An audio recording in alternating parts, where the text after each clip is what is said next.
За нэр дэвшиж байгаа магнес хөрөн даргаыг бол дэмжиж байгаа. Яг одоо энэ төрийн албанд мэрэгсэн мэрит зарчмаараа ингээд явж байгаа хүн учраас тэгээд танд захих хэдэн зүйл байгаад байна. Өнөөдөр энэ асуулт асууж үг хэлж байгаа гишүүд бүгдээрээ л энэ төрийн өмчт компаниудын талаар бүгд одоо санаа зовоод ярьж байна.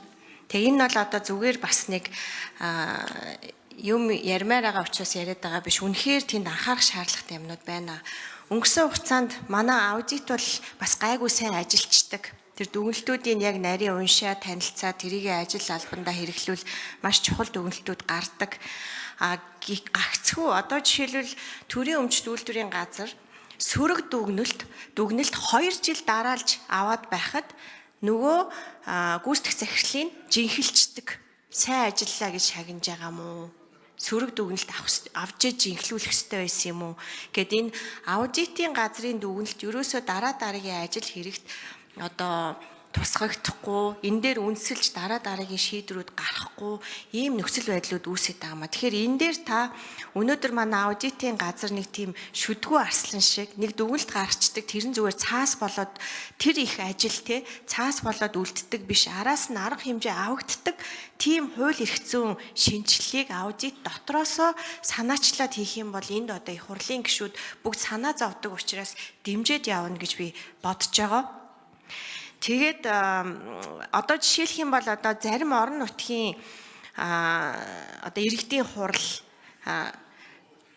хувийн компаниудтай хамтраад алтны компани байгуулсан байгаа. Тэгээд ингээд алт ухаад байгаль орчин сүйтгэхэд ингээд явж байгаа газрууд байна.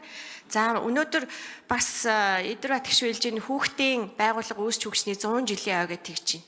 Энэ хүүхдийн амралтын газрууд гээд бидний жоохон бахад зөндөө газрууд байдаг байсан. Эдгээр бас одоо бараг бүгд хувьчлагдсан. Ихэнх нь хууль бус хувьчлагдсан шүү. Ялангуяа энэ орон нутгаар байгаа хүүхдийн амралтын газрууд бол бүгдээрээ хууль бус хувьчлагдсан байгаа.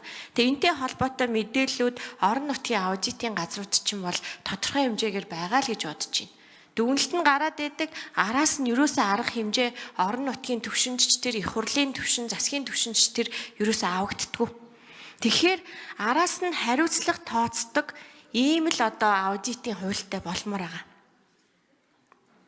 Аудит бол улсын хурлын баталсан хууль тогтоомж шийдвэрийн хэрэгжилт ямар түвшинд байна гэдгийг одоо хянж үздэг ийм улсын хуралдаа үйлчилдэг байгууллага. Тэгэхээр доошогоо энэ засагт байгаа болж бүтггүй бүх зүйлийг эндээ мэдээлээд эргээд бид нар араас нь хөөцөлдөж арга хэмжээ авдаг, зас залруулдаг ийм л байхгүй бол одоо ингээд аудит сөрөг дүгнэлт гаргадаг, хязгаарлагтай дүгнэлт гаргадаг, тэгэл өнгөрт юм а гэд хүмүүс бараг тоохоо байж шít. Тэгэхээр энэ дээр их хурлч тэр одоо аудитын газар магнас хөрөн дарагч тэр цаашид анхаарах ёстой шүү гэж хэлмээр байна.